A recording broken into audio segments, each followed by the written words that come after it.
गर्मी हो, बारिश के बाद उमस हो या बाहर की भागदौड़, आजकल हर किसी के हाथ में पानी की बोतल होती ही होती है और लगता ये है कि बस पानी पीते जाएं।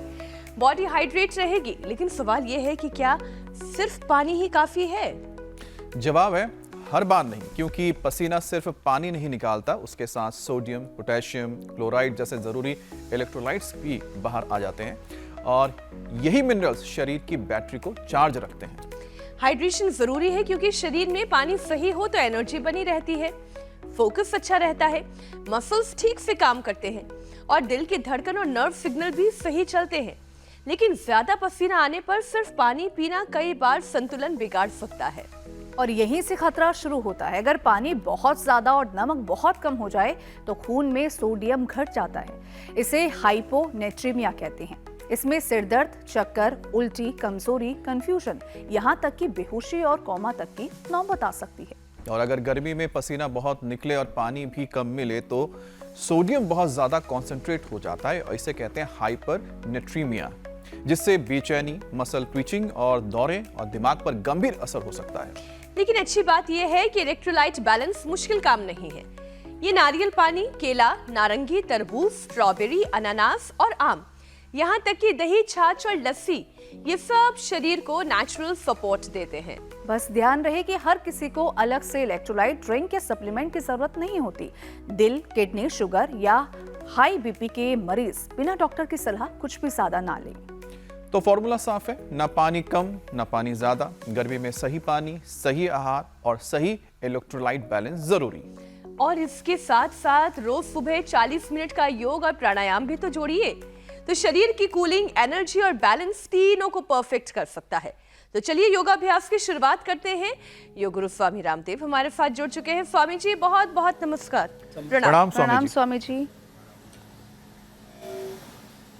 बहुत बहुत प्रणाम। और देखो, ये तो हमारी मैया इधर मक्खन निकाल रही है और हमने तो ये मक्खन खूब खाया हुआ है। ऐसे एक चम्मच ही खाना। और ये दो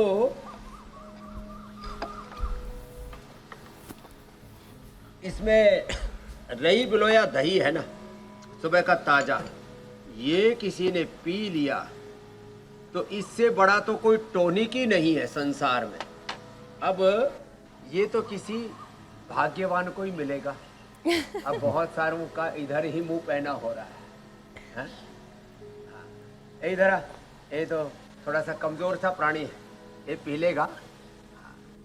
यही बैठ के पी ले। ऐसे हम माँ के साथ चूल्हे पर बैठ करके सुबह सुबह दही बुलोते हैं, जहाँ वहाँ पर बैठ करके छाछ पी करके ही बड़े हुए हैं और पूरा शरीर एकदम तरोताजा रहता है। सुबह सुबह एक बार तो हम वहाँ पर योग कराते हैं।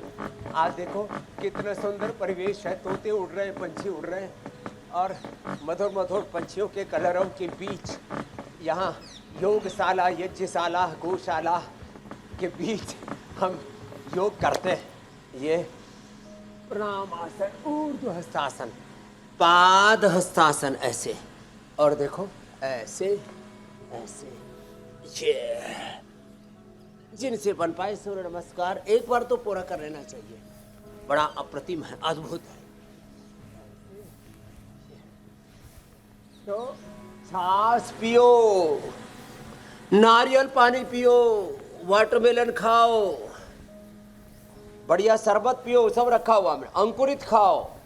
ये बहुत ही जबरदस्त है गोंद कतीरा, ये भी हमने सारे देश को उपलब्ध करा दिया। गोंद कतीरा ना फूल करके देखो ऐसे हो जाता है। फिर ये तुलसी के बीज, हाँ, और चिया सीड, वो भी फूल करके ऐसे हो जाते हैं। और कोलेस्ट्रॉल के लिए और हार्ट के लिए, ओबेसिटी के लिए, पूरे मेटाबॉलिज्म के लिए अप्रतिम है। तो एक तो ये सूर्य नमस्कार, और फिर कम से कम 2 बैठक, एक ये ऐसे और दूसरा ये ऐसे। ईसा जी, अमित जी, आप भी अब तो इतने मजबूत हो गए हो, आपको देख करके अब तो करोड़ों लोगों को प्रेरणा मिलती है। साधारण दंड,